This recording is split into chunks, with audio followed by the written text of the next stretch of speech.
back to the fight. Oh yeah, so I am not anti-fight. I think Oh, as you know. BJ. Yeah, I know you're probably saying that for anybody who's might Yeah, be he does. listening to this. You are Right. not anti-fight. I'm not anti-fight. John and I differ a bit, but not, we're definitely not Again, we're not polar opposites. Yeah, say it. well, we've talked about this multiple times, but your and my really truly first interaction was a physical fight, like a violent fight. With So significant injury. with Yes. injury for sure. Yeah. Which I just think is amazing, man. It's such a great, and you and I scrap here even, like, Yeah.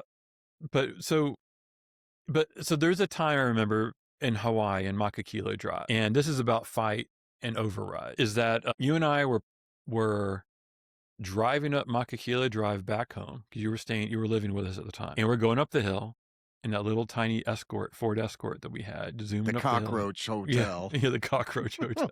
Oh, shit. Yeah. The Cockroach City.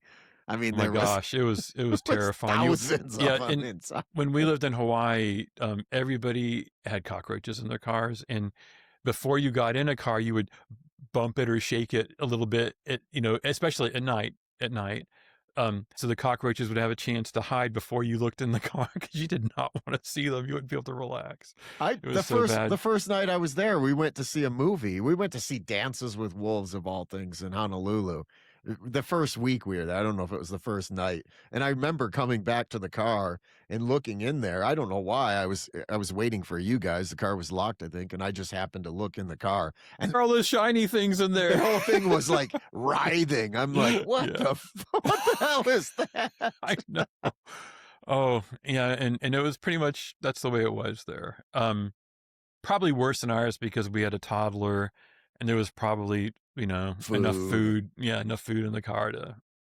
Anyway, you and I are zooming up Makakili Drive, that long wind up the hill there. There was a light and it was green for us, and we go through it, and this guy comes off out of like the little convenience store gas station there, and he comes out, and I had to swerve really hard. And I remember I connected with the median a little bit there, and you were like, what the, like, you got really angry, and I did initially, and I saw this guy, and he slumped down in his seat because he was like, oh crap, these two big guys they're gonna hurt me, because between us we probably had like 460 pounds, and I don't think we were that big yet. We you weren't that big, yeah. Pounds. Well, I remember putting my arm across you, kind of like you were a child at that moment. I slowed down because he slowed down after he almost hit us, and I slowed down to match his speed. And I said, "Hey, brah, are you okay?" Like that, with authentic curiosity, like wanting to know. And he looked at me and goes, "Yeah." I'm like, "Okay, be careful." I said, "That was close. That scared me." He's like, "Oh yeah, yeah." And I said, "Well, peace, man. Have a good day." And you and I just kind of took off, and he slowly started back up behind us, and you were thinking about that for a minute. And I remember your response was like, huh. I mean, I was about ready to unleash on that guy, and you actually handled it in a way that he's not going to go home and kick his dog. And I'm like, yeah, I definitely had a thing where he didn't do that on purpose, and I didn't take it as I had some adrenaline going, but I didn't take it. I didn't take it as an offense where I needed to strike. And knowing that and feeling that, and you weren't wrong in feeling what you felt. You weren't wrong in feeling the fight. Well, I would argue there's more of a cost for your nervous system, because the number of people I've seen who get near accidents. Well, you've seen me multiple times. Like that time I got hit by that snowboarder in May, just a couple months ago, and he smoked me, man. He blasted me up and around the head and shoulders, and he wasn't intending to do that. And he was like, "Sorry, man, but sorry, man." Yeah. And I was like, I had the impulse to fawn and say, "Oh, it's okay. I don't want to be one of those old dickhead boomers." Right. And the difference here, though, is that your body took a blow, a significant blow. That's the difference, is that I didn't wreck my car. I didn't run up on the medium and blow out a wheel or knock my car out of alignment or anything like that. It was more of a, that was a close call. I remember the adrenaline flush, and glad that I had the reflex for it at the time. Well, I was I've told you I was working with a colleague of mine who had a narrow miss, and she went off the road, similar to what you're talking about. And she kept going, and she was like, when we were doing work together, we renegotiated that event. There was no accident. The guy drove off. And I'm like, well, how does that feel? You know, we got to the point where the guy swerved and drove her off the road. And she said, I'm grateful to my nervous system for being able to swerve and protect myself. Ah, excellent. That's what we're looking for. It was late at night. I was just helping her. You know, we were doing a tracking session. And I was like, oh, great. Excellent. Now I can go to bed. And I'm like, okay, well, just notice how that gratitude feels that you were able to avoid that accident. Ah, this is nice. And she goes, yeah, she said, there's something here. She did this line. There's something here. And I was like, oh, I'm like, what is that? And she's a colleague, right? She does this work, so I didn't have to work too hard. And she goes, you know what it is? Instantly. She goes, it's anger. Oh, well, what wants to happen? She goes, off on this guy. And it happened a week earlier. And she said she's been off for a week. That's why she reached out. And then she let her go. And then she was like, yeah, that was it. That's what's been hanging around. Now, same thing with my accident when I got hit by that snowboarder. There's still one piece that I can feel that's unresolved from that. And I tell people, I wish I would have punched that fucker in the face. I'm glad I didn't, and I don't really want to hurt him, but I can feel there's a fight that's still there. It's not strong. I can feel it. I don't feel like it's floating around. But when I talk about that incident, I can feel this physical urge to punch that motherfucker in the head. Now, of course, I don't want to hurt him, and I don't want him to go home and kick his dog. But my nervous system is like, yeah, there's a fight that is there, and I think that that's necessary. So, your example of this guy, you have a calm, resolved sense with it. So clearly, that fight wasn't still there, right? It wasn't. Even and when I think of it now, and I'm kind of reliving that moment, feeling that balmy air with the breeze blowing through the car because we always drove with our windows down, and I feel fine with it. I don't feel like I've got like I wanted to really stick it to that guy or have a strong. I mean, I've had times where I definitely have had those responses. Yeah, but you know what the difference is there that I'm thinking between these two examples I just used in your example is you and I were together. I felt safe, right? If it was a car of other guys, I may have had a different feeling. Well, not even safe from him, but we were together where you could actually do that relating, you know, that third R, where we were together to support each other's nervous systems. Like I was expressing some fight that allowed you, it's like, oh, if there was fight there, you were at least co-regulated with me. Right. Offering some fight. Like I got to express your fight, right? You expressed the protective part.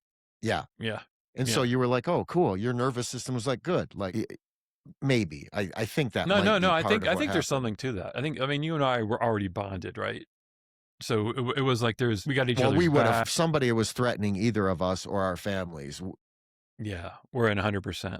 The dragon would come out, man. Like absolutely. So that I think there's definitely something that's definitely a difference right there, right? And you know, another one of your examples to go on what you're saying is you're falling in the no fall zone, which we've talked a little bit about before. I don't know if we'll release that video, but where you were like 15 feet from going hundreds of feet over a cliff in a no fall zone, and what was stuck in you from that for several days and how it was coming out in ways like, you know, and projecting out, spewing, like you were springing leaks basically, right? From the internal pressure. And how I shared that with somebody yesterday, a person I was working with, and I shared that story, and I was raging about Peter Levine, actually, that session. I wanted to do a live session with Peter Levine, and they told us it was recorded, and I lost my shit. I was reaching out to Peter Levine's personal assistant, and I was talking to you, and it was right after the incident, and you were like, John, I was like, motherfuckers, and I was going off. Oh, I was actually on the text chain with the assistant. Well, and you said, I remember very clearly, you said, John, this is not life or death. Like you're losing your shit. And my response was, it is life or death. And it was. It was life or death. For your nervous system, because you were dealing with not this issue, you were dealing with almost dying on a very dangerous mountain. So that was great because then you and I went right into session and I gave you up to that point, that was one of the best sessions I had ever provided for somebody. And it worked for me. It resolved that unresolved fight, that incomplete self-protection response, and then able to move on. Right, right. And I would have been able to move on probably anyway, but with less capacity. But you would have done it in a different way, like trying to, you would have exercised it out, like through intense exercise, right? It would Yeah, have, yeah, it would yeah. have been a different thing. But when you would think about it, it would probably always have that bit of a hook, kind of like this wanting to punch the guy. Like that door.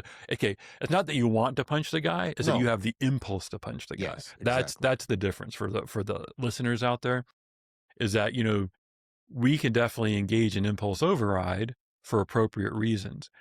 When we overuse override, we get into really big problems, right? Well, I say there's a cost of overriding all the time, every single time. Overriding my impulse to punch somebody, there's a cost to it. Not overriding the impulse to punch someone is a cost, and sometimes a greater cost, often. So I think there's a cost either way. And then people are like, well, what am I supposed to do? I'm like, well, that's where relating comes in. If we're in a very close relationship, I haven't achieved this level yet, but I think and I sense this might be it. But if you and I are fighting and I'm feeling fighty and you're feeling fighty, it's very important for me to recognize both my and respect my fight and yours. And then I think if you can recognize your own fight and mine and respect it, then we can get to that relating part. Then we can co-regulate, as we've talked multiple times. But if one of us is bypassing or overriding, not overriding the impulse, hopefully, if we both want to punch each other, and I know we've been there, it's very important for us to override the impulse to punch each other. But then I think we have, and you and I do that. We're like, I'm feeling pretty pissed off at you. And you've said that to me. Me? No, I never feel anger. Not Well, towards you. I'm just joking. no, your expression of that is always, it's never how you're feeling. It's not respecting you. It's always like telling me what I'm doing wrong, which is a big fuck you. And wanting to pound you. Actually, I think the impulse, the strong impulse to physically engage. Yeah, and I really do think that those R's are important.